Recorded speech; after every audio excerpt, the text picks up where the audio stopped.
The program that I'm going to talk about is a program that was developed in San Antonio, Texas. And this program is a very unique program. We have matched individuals that are above the age of 60 with a whole health peer specialist. What we needed to do at first was to take and do an assessment of the need for this service, and we completed that assessment, and we clearly saw that people of the elder generation were entering into the hospital fairly often, and we were really questioning why that was happening. As I mentioned, the criteria for the program for admission was individuals 60 years of age or older and had 2 hospitalizations in the prior year and were diagnosed with both a mental health issue and a general health issue. Now, the peer specialist that was hired to work in this program is also an individual who has had mental health issues as well as physical health challenges, and that we thought was a very critical piece.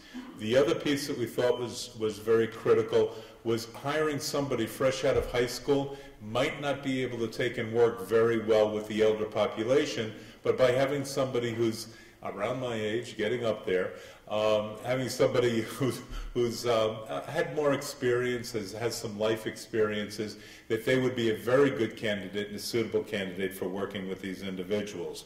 Of course, there had to be a willingness to develop a relationship with our whole health peer specialists. None of these services were forced by any means, and the contract was established with an elder care provider to administer the program. We knew that we were going to have very unique questions that would come up specifically for individuals that are considered elders, and we wanted to make sure that we had the best service available and the best information available for that whole health peer specialist to be able to take and carry out her work in the way that she has. The provider, in conjunction with Optum, we worked together and we found the candidate, and the candidate has done an outstanding job. The program has now been in operation for 1 year as of this past September 1st. So the referrals were made by Optum, and they had to meet the criteria that I had mentioned earlier. So at that point, we got into the program launch, and the launch started, as I mentioned, September 1st, 2010. The whole health peer specialist started to engage individuals. She worked between 18 and 22 individuals were part of this program because there were people coming in and some people were coming out, so there was always a range on that. And with both in-person and phone contact regularly established with the program participants. At that point, the relationship would start to develop, and we know the importance of the relationship. That is a critical piece to the success of the program. Some of the referrals were very, very easy to engage and willing to participate in the program, but we had others that required several phone conversations with the whole health peer specialist prior to a willingness to even participate in the program. They wanted to know what it was about. They had several questions.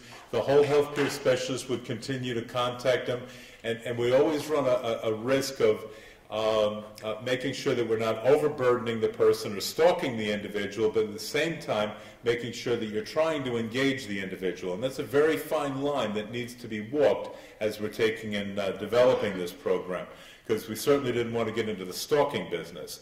The other thing that I'll mention while I'm off the cuff here, the other reason I was so interested in this program is I want to make sure these services are available when I need them in the next 10 years. So I was heavily invested in the success of this program, and I definitely wanted to see it work. I know what it was like not to have peer specialists when I was first diagnosed with a mental health issue and not to have that kind of support in place. I want that support in place as I get older. What we learned was it's critical for the whole health peer specialist to share his or her experiences with the individual, and that seems to be the key that unlocks the door to the beginning of the engagement and the relationship piece. So when we look at a person's strengths, we can build on those strengths, and when we build on those strengths, we can help people become gainful and gain back a life that they choose in their community. The program has assisted in decreasing hospitalization at a rate of over 70%. We have decreased the use of hospitalization by over 70%. And again, what's happened here is we found people were going into the hospital for one reason, to have somebody to talk to. They were lonely, they were isolated, and we've been able to take and address that. The length of stay prior to the program was 6 days. After the introduction of the program, the length of stay went to 2.3 days for those individuals that were hospitalized. Participants were engaged in their local communities and no longer isolating. There's a couple of other case studies. I didn't want to roll them all out, but some of the other case studies talk about how people engaged in peer support groups and started getting involved in support groups, and that was a way for them to take and make friends in their community and start to work on their recovery. And participants willingly call the whole health peer specialist as needed. I think this is a phenomenal program. I think it has wonderful, wonderful outcomes. I want to see more of this as we go forward, because there certainly is an elder population that needs this type of service. And not just the elder population, but there are many populations that need this type of service. And I think this is a fine example of how we can help people to regain their lives and achieve their recovery. So I want to thank you all very, very much.